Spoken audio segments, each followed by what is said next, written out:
What's up, everybody? My name is Vincent. Welcome to Cryptolution, where we talk about everything under the moon in the crypto universe. Today is Wednesday, September 11th. In today's video, I'm going to address something very important around the Dog Rune token, and that is to address why the Dog Rune token experienced its first initial pump when it went from 200 million to a 900 million market cap within 21 days. Why did that exactly happen? And what is preventing that from happening again? And also, I want to share with you something else that's being introduced to helping runes possibly expand, and that's regarding OpCat. We're going to talk about what Udi from the Taproot Wizards and also the Quantum Cats collection had to say around how OpCat is using something called the catnip token. We're going to address what that proposal looks like. And also, of course, we're going to be looking into the unique holder count. Has it grown since yesterday? Well, let's go ahead and begin. Let's smash up that like button, subscribe to the channel. Don't forget to join our Patreon page. And most importantly, please be careful with any of the scammers down in the comments below. I will never reach out via WhatsApp, Telegram, direct message, or email, so please be careful and invest safely. So guys and girls, let's get right into it. Now, the blue line is the Dog Rune token, so you must be wondering, oh my gosh, it's gone down much heavier than Bitcoin. But when you look over the past 7 days, not so much. It's pretty much the line over the past 7 days. They're following in parallel to each other. But over the past month, it seems like Dog was down 13%, while Bitcoin was only down 2%. But remember, once the Bitcoin price does pump, then you'll see something like this, where the Dog price will actually pump higher than Bitcoin, which at this moment back in August 24th hit 25% higher, while Bitcoin was hovering around the 9% level. Well, it looks like we've accumulated up to 100 new holders within the past 24 hours, 333 trades within the past 24 hours. So this to me shows that there's still more adoption. There are more holders buying into this token. But let's not just focus on the Dog Rune token holders, because just recently I noticed that the number of wallets holding runes in general has grown substantially since the Bitcoin halving back in April of 2020, onboarding new cumulative users from other chains, mainly Ethereum and Solana. So this black line, which is the cumulative users, has only grown since April 20th.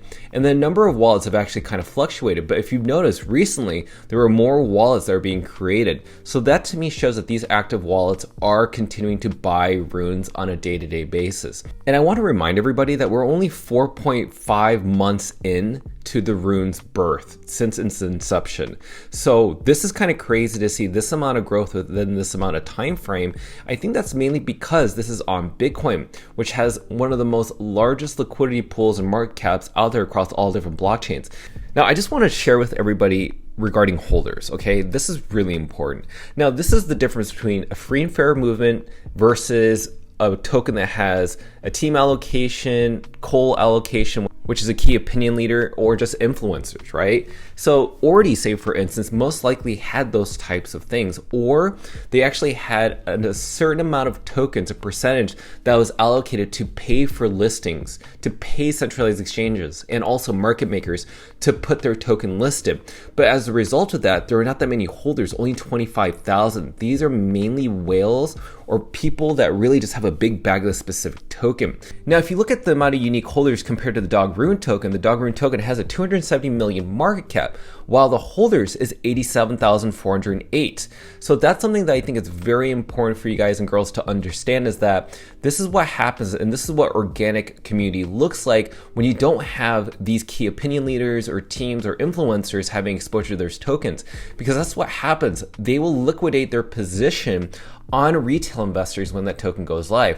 While on the other hand, when the token does go live on exchanges, at least the people that bought into the token had an equal fair chance to buy into the token. So nobody can complain that when this token does get listed on centralized exchanges, that they're dumping on retail investors, because that's not true. The retail investors are already buying in right now. And just last thing before we talk about OpCat, just yesterday I noticed that Magic Eden created a trailer talking about their Magic Eden wallet and their marketplace. And a couple times, actually a few times, I started to notice that they had the icon of the Dog Rune token on their trailer, which was, I think, pretty cool. So that's just a little hint and homage to what's going on right now, how they're recognizing the amount of volume and attraction and interactions that they're having with this specific token Do not lie, that's how community works, and they're paying attention to it. Now let's talk about what just happened yesterday, and this was announced by Udi, the founder of Taproot Wizards and also Quantum Cats. Now, he has been a huge critic around runes, saying that they just aren't really scalable and that runes were a mistake. And I think that's really good to hear from somebody who's really established in the Bitcoin space. People around the Bitcoin native world really respect Udi and what he's brought to the table. He's one of the very few people that are introducing, along with his team, Opcat. And Opcat is supposed to help, say for instance, in runes and every other token out there, to really expand, to make sure that the UX and UI is really easy for even normal people like us, retail investors, to have simple trading tools, to have really fast transactions. So basically what Catnip does is that allows marketplaces to have partially filled orders where users don't have to split their UTXOs ahead of time and can just buy the amount of tokens that they want. It allows bids where users could say that they want to buy an amount of Catnip for a certain Bitcoin price and let one or multiple sellers fill them. It will even allow on-chain layer 1 AMMs and liquidity pools. We don't think L1 AMMs will be a great experience because of Bitcoin's slow blocks and other issues related to the transaction-related policies, but Catnip will also allow fast and secure off-chain AMMs, for example, using CatVM. So some people have actually put some criticism against this, saying that why does this token have to actually exist in order for runes or BRC20 tokens to be traded on a really fast way? But again, I think this is just one example of one of the many innovations that are being introduced to allowing Bitcoin L1s and their tokens to be scalable, and also without sacrificing decentralization or security with fast optimization. So regardless, I think this is, to me, good, because regardless, I'd rather have something that challenges innovation, that challenges our status quo and just introduces something new. Regardless, I am actually quite open to something like this as long as it helps bring the Bitcoin ecosystem in a growing aspect so it can garner more people into our ecosystem.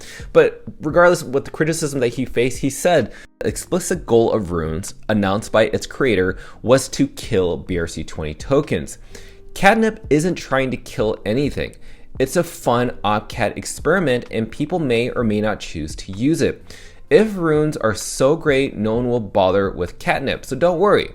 And I absolutely agree with him, because if this doesn't work out, then people can just go back to switching, buying in bulk, using that type of UTXO experience, and just sticking with that. But at least people have the option to try something new, which is the Catnip token, right? How can that help with transactions to go much faster?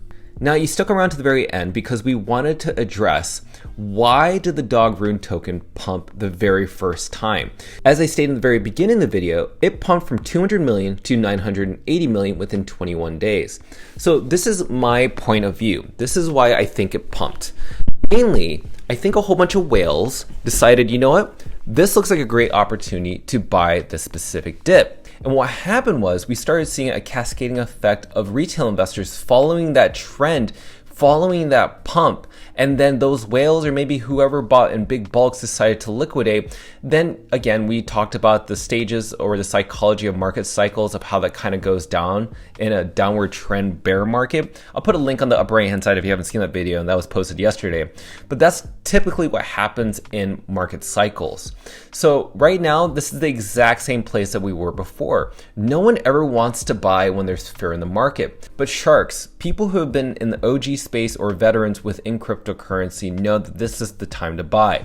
We always buy in the dips, and then we never buy the pumps. We just ride them, and then some of them take profits on the way.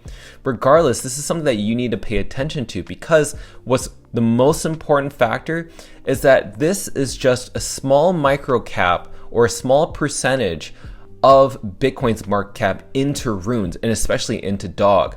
So once dog or the runes ecosystem experiences 1% or even 5 or 10%, this market cap of dog will reach $5 billion and higher, even up to $10 to $20 billion. That's why I'm putting this out there, because you need to understand that nobody ever buys the dip, but this is the only chance that you can have those opportunities. So I know it's very scary, That's why you shouldn't be investing your whole income into something like this. It's very much risky casino speculation. But this is the number one meme coin that's the number one Doge killer. And it is built on the top liquidity pool of all blockchains, and that is Bitcoin. So what did I do? As always, I always buy the dip. I never buy the pump. So I ended up buying a ton of these specific tokens at around 4.56 sats. And my main thing is, I always will buy under 500 million market cap, because realistically, that should be the lowest. I'm surprised that we're even at a 250 million market cap. So to me, it's a no-brainer, but most people won't listen to that intuition. But this is what I'm doing. It does not mean that's what you have to do, because your financial circumstance is different from somebody else's. Maybe you have bills, maybe you have to pay rent, maybe you have mortgages to pay, maybe you have to put food on the table. Don't be that person that's a casino betting person who risks everything only to lose everything. Never invest more than what you're willing to lose, and that's the most important lesson here today. So that is my pretty much conclusion around why the token pumped initially for dog. But regardless, I know it's going to pump again.